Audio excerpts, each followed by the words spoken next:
Welcome back to the video series on how to care well for our community. My name is Shannon Rickard. I'm the Director of Care Ministries at Chapel Hill and a licensed mental health counselor, and I want to thank you for joining the conversation on how to best care for the people in our community. A few years ago, I was introduced to a ministry called Celebrate Recovery. I knew little about it, but was encouraged to go because it might help me in my ability to refer people who needed a Christ-centered 12-step recovery program. I believed it would be a group full of addicts who made bad choices and needed behavior modification, and not something that I personally would need. But I learned quickly that the Celebrate Recovery program was a place for healing, but not just for addictions. It was a place where a person recognizes that the source of the struggle was pain. Pain from abuse, from neglect, from circumstances out of their control. Celebrate Recovery is a healing place where people face their pain, their hurts, and their hang-ups. In this world, we see the addictions and compulsions around us, but mostly we consider addiction from the lens of drug and alcohol. We must also note, though, that there's other types of addictions, even the ones we see as acceptable. A person can get addicted to gambling, shopping, sex, which society still sees as unhealthy. However, there are other socially acceptable addictions like workaholism, overexercising, food or sugar addictions, and even caffeine. I know that last one is hard to hear, especially if you live in the Pacific Northwest. We love our coffee.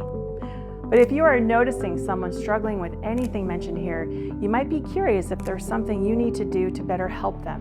Well, it depends. Here's what I mean. The first sign of someone struggling with an addiction or compulsive behavior is if the issue is starting to interfere with their everyday life. For example, Dr. Gabor Mate, an expert on addiction and trauma, shares that he has an addiction to shopping, specifically for a certain type of music CD. He once spent $8,000 in one day on CDs and was so distracted by it that he forgot his shift at the hospital where he was scheduled to deliver a baby. Dependency is another concern when evaluating addictions. This essentially means that the person can't live without the substance or behavior. Think of it like this. It's a craving. Your body can't stop thinking about it, what it wants. Eventually, you have to have it, and you give into the craving. At this level, the brain wiring is chemically bound to this process, looking for the dopamine fix whenever it can. Dopamine is the feel-good neurotransmitter, and once the brain has experienced it, it wants it all the time, and that's the cycle. But why do some people need so much dopamine? Addiction experts cite that the reason a person gets stuck in this dependency cycle is because of their level of emotional pain. The pain is typically caused by trauma experienced in life, described as a deeply distressing or disturbing experience.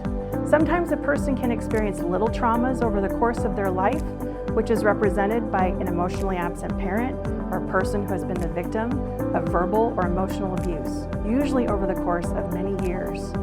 This is in contrast to big traumas, which can occur like an event, like 9/11 or the shared trauma of the global pandemic. During the pandemic, for example, we saw an increase in substance use because of the stress and pain of that time. The stress became so great that people were searching for relief, which led to looking for anything to ease their pain. My hope is that those of us who are caring for people who are struggling with addiction would understand the why behind the addiction, hear the stories of those we care for, and have a greater level of compassion. Dr. Mate says that not all people who have trauma become addicted, but all addicts have trauma. It's not an easy road to heal from the trauma and its effects like addiction, but there is hope. There may be healing communities to help and excellent counselors to help people break the cycle. If you're caring for someone who is ready to get some help for their addiction, be compassionate. It's hard to come clean and admit the struggle. Tell them you're proud of them for being honest and that you'll be with them every step of the way, maybe even all of the Celebrate Recovery 12 steps. Encourage them to keep going, even when they feel like quitting. You might feel compelled to reach out after watching this video because this issue can be so complicated. Take heart because your Care Ministries team is ready to help guide you to the right programs and professionals. We've also included some next steps in the comments below that contain book recommendations and videos to help you learn more about addiction.